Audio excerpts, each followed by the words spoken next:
అసలు కామా లేదు, full stop లేదండి. ఈ 4 నెలల కాలంలో నేను నా స్టైల్లో పనిచేసుకుంటూ పోతున్న క్రమంలో కొంతమంది ఇబ్బంది పడ్డ విషయం పార్టీ నాయకులు నా దృష్టికి తీసుకొచ్చారు. అలాంటివన్నీ సరిచేసుకొని కలిసికట్టుగా నియోజకవర్గం అభివృద్ధికి ఎంపీ గారి డైరెక్షన్లో, ఎంపీ గారి నాయకత్వంలో పనిచేయటమే అందరి నిర్ణయం. కొంత సమన్వయ లోపం ఉందని నాకు కూడా అర్థమైందండి. Thank you.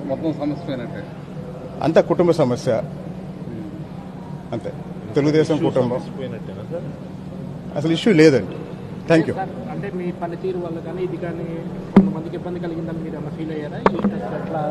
ఇప్పుడు 4 నెలల నుంచి నేను శాసనసభ్యునిగా నేను నా శైలిలో పనిచేసుకుంటూ వెళ్తున్న తరుణంలో కొంత సమన్వయ లోపం ఉందని కొంతమంది పార్టీ నాయకత్వం దృష్టికి తీసుకొచ్చారు.